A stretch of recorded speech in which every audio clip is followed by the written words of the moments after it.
സുഹൃത്തുക്കളെ, ഇതിപ്പോ നമ്മളെ സുഹൃത്തിന്റെ വീടാണ് കേട്ടോ. നമ്മളെ മുത്തിന്റെ വീടാണ്. ഇവിടെ പെട്ടുകണ്ടില്ലേ, താണ്ടൂർ സ്റ്റോൺ ആണിത്. 3-4 ഐറ്റം വരുന്നുണ്ട്.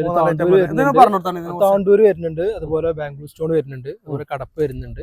അപ്പൊ ഇതില് 40 mm 50 mm അങ്ങനെ ഓരോ രീതിയിലാണ് വരുന്നത്. ഇതിൽ ഓരോന്നിനും ഓരോ റേറ്റ് ആണ്. അപ്പോ എല്ലാവരും ഇതെല്ലാം അതിന്റെ വർക്കുകൾ മൊത്തത്തിൽ, അതായത് ഫിനിഷിംഗ് വർക്ക് ഉൾപ്പെടെ മൊത്തത്തിൽ ഇതിൽ കൂടെ എല്ലാം ചെയ്ത് കൊടുക്കുന്നുണ്ട്. വളരെ കറക്റ്റ് ആയിട്ട് ഏതാണോ അനുസരിച്ച് ഏത് ടൈപ്പും. ഇന്റർലോക്ക് അല്ല, നമ്മുടെ ഒരു സ്റ്റോൺ, നാച്ചുറൽ സ്റ്റോൺ. ശരി. പിന്നെ ഈ പുല്ലൊക്കെ, ഇതിന്റെ എല്ലാ വർക്കുകളും ഗ്രാസ് കാര്യങ്ങളും എല്ലാ സംഗതികളും. അപ്പോ ഇങ്ങനെ പിന്നെ ഇത് എങ്ങനെയാണ് സ്ക്വയർ ഫീറ്റിനാവും അല്ലേ? സ്ഥലത്തിനനുസരിച്ചാണ് സ്ക്വയർ ഫീറ്റിനാണ് പിന്നെ റേറ്റ് വരുന്നത്. പല റേറ്റിന്റെ ഉണ്ടോ? പല റേറ്റിനുണ്ട്. അത് തിക്നെസ് കമ്മിയുള്ള 40 mm 50 mm പല രീതിയിലുണ്ട്. അതുപോലെ ബാംഗ്ലൂർ സ്റ്റോൺ ഉണ്ട്, അതുപോലെ നമ്മുടെ ഹൈദരാബാദ് ഭാഗത്ത് നിന്ന് വരുന്ന താണ്ടൂര്, അതുപോലെ കടപ്പ, 2-3 ഐറ്റം വരുന്നുണ്ട്. അപ്പൊ ഓരോന്നിനും ഓരോന്ന് ആണ് റേറ്റ് വരുന്നത്.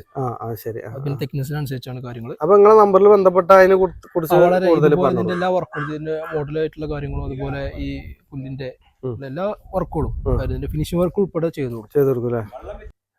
അപ്പേ ഇങ്ങനെ നിങ്ങൾക്ക് പുല്ലൊക്കെ പതിച്ച് അടിച്ച് പൊളിച്ച് താണ്ടൂർ സ്റ്റോണൊക്കെ ചെയ്ത് നിങ്ങളെ വീട് മനോഹരമാക്കണമെങ്കിൽ ഈ നമ്പറിൽ വിളിച്ചോളി. എങ്ങനെ വേണമെങ്കിലും ചെയ്തു തരും, മിതമായ നിരക്കിൽ.